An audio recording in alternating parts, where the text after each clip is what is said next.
Yes, people, Keishan Prince here.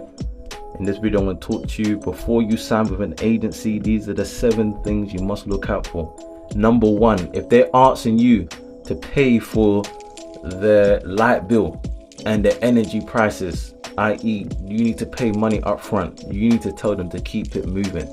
A lot of young players, I can tell you right now, have been feeding most of these agents' lifestyles by paying ridiculous fees, knowing, and the agent knows they can't get into a club, but you got to pay me £2,000, £5,000. I know a young lad that paid £2,000 for a trial to go overseas. £2,000, and it was not even what he said it was. I know people in the UK that's paid £500, £600, gone to try and line up trials for overseas to clubs up in North. £600. Listen, and if it's a real legit agent, he will not or she will not ask for money. So if they ask for money up front, just delete, block, keep it moving. Number 2, they have to, I repeat, they have to be able to write you a lengthy plan, at least 3 years and more, in terms of what they want to do with you. So a lot of you boys who are 17, 16, scholars at academy, Cat 1, Cat 2, where it's most lucrative for a lot of agents, you need to be able to say to them, all right, if you want me to sign with your agency, can you give me a free, don't even say nothing, but if they can't give you a 3-year plan of what they want to do with you, that's a sign that they're only there just for, so they can register you and check you and to make sure that, oh yeah, we've got X and Y and Z on your books. And that is a way to shift them out, because most agents will sign you so that they can get to the other players that's around you. You gotta watch for you being used like that, because it happens a lot, and I know a lot of agents that move that way. Okay, so that's a big key. Make sure they can write you a 3-year plan or more on what they want to do with you in your career. If they do not come up with that and you haven't not answered them, that's not an agent who wants to be with you long term. They're just there for what you are for them right now, and you're a prospect. Okay. Number 3, they must understand football. This is very important, because if they don't understand football, the language and how the game works on the pitch and on the court, what you're feeling, it's going to be very hard for them to communicate with them without making you make rash decisions. I.e., if you are not getting played in your team, most agents who I know, okay, who have no football experience, no football background, they get into it by law, okay, and they will say, okay, we want to get you a move in January. No, there's a time and a place. Football will say, you know what, you need to work your way into a team. Okay, you need to work your way into a team. Let's sit down with the gaffer and let's find out what can we do to get you back in the playing side. If there's something, and if he says no, you're not in my plans, then fine. But let's not move out of the fact that competition got hot and you lost position. No. I'm telling you, a lot of agents has killed players' careers by the simple fact. I can name one of them, Jack Wilshere, for example, when he was told by Unai Emery that he wasn't going to get into the team ahead of Xhaka and Ramsey, and Wilshere admitted it. That he said, I called my agent, said to him, get me a move, and the agent's like, yeah, right. Agent licking his lips, made him move to West Ham, and that's the end of the story. And from then, Jack has never been the same. If I was Jack's agent, I would have said to him, Jack, I know you're hot-headed right now, but guess what? The season just begun. Show him that you got the legs. You've been here for a long time. You know what it takes to play at this level. You know what? Stay. This January happens, nothing. Let's move. But no, he left. And this is what you've got to understand. And making sure that your agent that you sign with understand football in that aspect. Okay. Next one, number 4. They must put your development before moves. So that links onto the 3rd one. Okay. The 4th one is they must put your development over moves. Because, for example, a young lad that I just know, he was at a club doing really well, playing for a good side in non-league.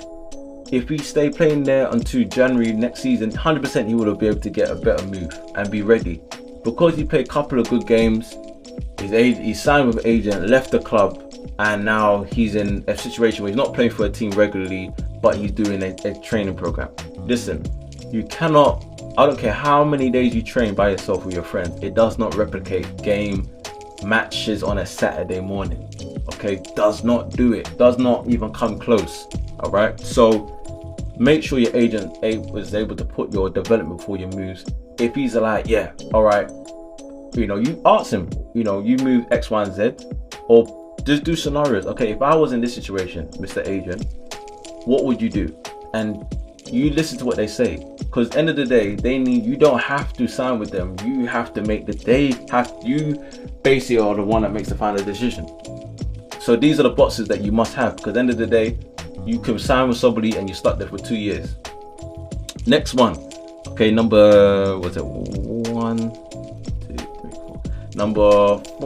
5, okay? They must look after your well-being off the field. So if they are looking to invest in some of you in terms of buy you boots, not to try and sway you to sign with them, but they look after you, buy you boots, making sure that you've got the right, because boots ain't cheap. Scholarship money can't cover it all. They're able to look after, call mom, you okay? How's everything at home? Yeah, mom, just let you know so and so is doing okay. Or dad, yeah, feedback off the field. Is everything going well? Yeah, everything. If he's very much in touch in that area, that's a good agent. I'm telling you, he's good. He's a keeper. If he's too shook, can't even hold a conversation with mom and dad. And you may say, oh well, he doesn't need to get involved. Well, he does, because like at Ronaldo, for example, okay, his dad died, and Jordi Mendes did a huge job in making sure that his family off the field was taken care of while Ronaldo's playing this game. Next one, you need to have an agent that's able to help you develop your business side off the field. So even if you're 15, 16, okay, I'm sorry, 16, 17, moving on to try and sign an agent. And that's another thing as well, there's an age limit which I'll talk about shortly. But if you are 16, 17, 18, around that age, and you do decide to go with an agent, he is able to make sure that you are starting to look off the field. Start making sure you do your media training, making sure you're good in your social media. Social media training is very important in today's game. You have to be able to be very good with your image. That's the very thing. If they do not invest and help you to get your image right, okay, that's a big no-no as well. When you start growing as a player, do they help you push into to do real estate class, investment classes to become a businessman? Again, Ronaldo, or look at him as an example. He will not be a businessman if he did not have the circle of Mendes to put him in that circle. So if your agent is not looking to make you grow in that side of things and just wants to focus just solely on football and contracts, then you're kind of limiting yourself to a type of agency. I know what I'm talking about is like a 7 heaven agency, but there is agents out there that does this stuff. Hence why I can give you these tips. The next one, and the final one I believe, is that you must be able to have access to the main guy. So there's no point you being signed with Jordi Mendes agency, for me personally, and I can't get in touch with Jordi Mendes. I only can get in touch with, I don't know, some next woman that's taking care of his players.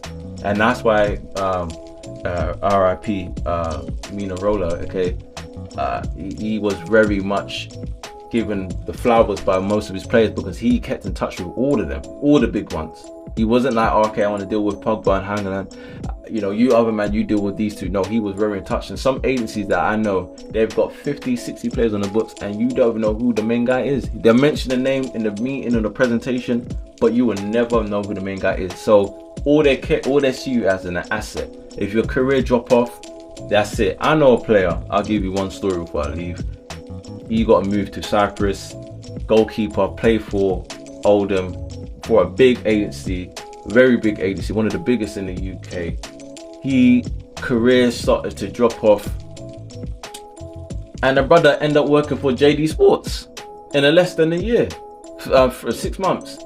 And where is he now? I can't tell you where he is now. I don't know. I think he's gone to America or some next program he's doing. So that's what, and the agent is nowhere near. The agent got rid of him. Yeah, you can go, mate. Why? Because he's not an asset no more. So you've got to really take the time, some of you, start rushing and sign with these guys that send you all these love notes in your DM.